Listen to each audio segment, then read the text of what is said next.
আলাইকুম। আমার প্রবাসী ভাইদেরকে নিয়ে তো আমি ভিডিও বানাই বা যে কারণে আজকে আমি প্রবাসী ভাইদেরকে একটু রিকোয়েস্ট করি ৪ নম্বর ইউনিয়নের যত ধরনের প্রবাসী ভাই আছেন এই ধরনের ভিডিও আমি ৪ নম্বরে আজকে প্রথম।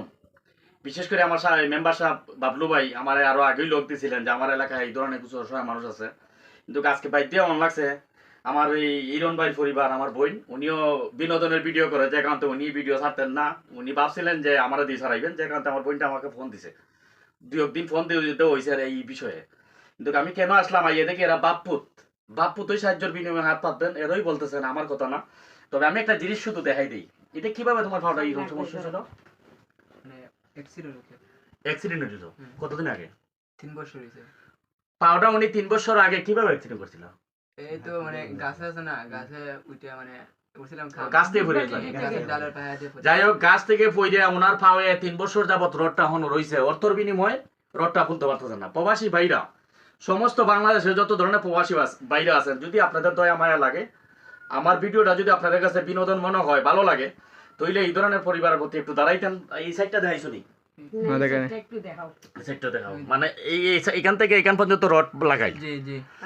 যাই হোক, ওনার বাবারও সমস্যা, ওনার বাবারটা উনি বলবেন, একটু ওনার বাবার কথা বলবেন, বলো।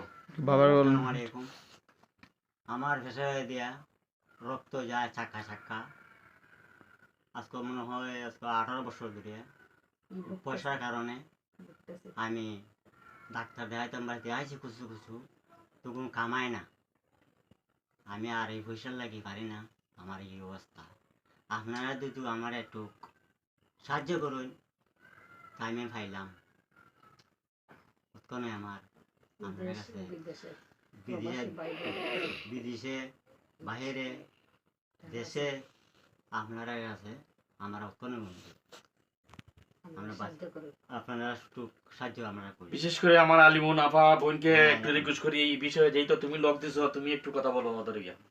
আমি আর কি বলবো, আমার পাশের বাড়ি, ও আমার সম্পর্কে বাইপুত হয়, বাইপুতের ঘরে সম্পর্কে নাতি হয়। আজকে কয়েকদিন ধরে আমার কাছে এইগুলা আলাপ করে, আমার তো তেমন সমর্থন নাই যে আমি ওরে করব, তারপরে আমি মাঝে মাঝে আমি ওরে সমর্থন করি যে ঠিক আছে আমার একজন ভাই আছেন জিতু ভাই, ওনার আমি একদিন আনমু আইনে সেই তোমার আমি জিনিসটা লাইফেই দিয়ে আর ভিডিওটা ওই সারি ফেসবুকের মাঝে সারমু। যতটুকু পারেন দেশি বিদেশি ভাই ও বোন যারা আছেন সবাই তাদেরকে একটু হেল্প করতেন, আমার অনুরোধ অতটুকুই। আপনাদের সহযোগিতা পাইলে হয়তো তারার সাবেক জায়গা ফিরে আসতে পারে, অথচ তারা চললে ফিরে খাওয়ার সুযোগ সুবিধা পাইতে পারে। ৪ নম্বর ইউনিয়নে আমি আর একটা ভিডিও আপলোড দেওয়ার চিন্তাধারা করতেছি। এখন দেখা যায় আমার এই ইরন ভাই পরিবারের পক্ষ থেকে বলতেছেন যে আমি 1000 টাকা হেল্প করি।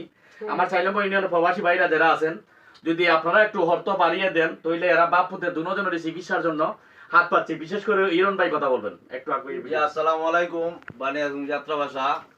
আপনার কাছে আমার অনুরোধ, এই বাপ ছেলে দুজন অসহায়ের মাঝে আছে, গরিব এরা মানুষ, আপনারা একটু সহযোগিতা করতেন। দেশ বিদেশ যারা আছেন সবার কাছে অনুরোধ করে একটু সহযোগিতা করতেন। বিকাশ নাম্বার দেওয়া হইব না। আর আমার পক্ষ থেকে যদি ঢাকা জেলের মানে ঢাকা সিলের যাইতে চায় গাড়ি গুড়ি লাগলে ইনশাল্লাহ আমি আনা টেকাই আমি গাড়ি দিব, ইনশাল্লাহ আমি কথা দিলাম। সবাই ইনশাল্লাহ এটা অর্থর দরকার, যদি অর্থ দেয় ইরন ভাই কথা দিছে, বাগে আলী মুনাফাও বলছে যে গাড়ি লাগলে 1 টাকা আমি নিব না, গাড়ি দেওয়ার চিন্তাধারা আমার একা। যদি অর্থর প্রয়োজন, যদি আপনারা কোনো প্রবাসী বাইরে একটু সাহায্যের হাত বাড়িয়ে দেন, বিশেষ অর্থ লাগে। অথচ বাপপুত কোনো সময় আমি দেখি নাই যে লাইফ হইয়া সাহায্য চাইতে, যাই কারণে আজকে ভিডিওর মাধ্যমে যাত্রা ভাষা, এটা কোন এলাকা ধরে?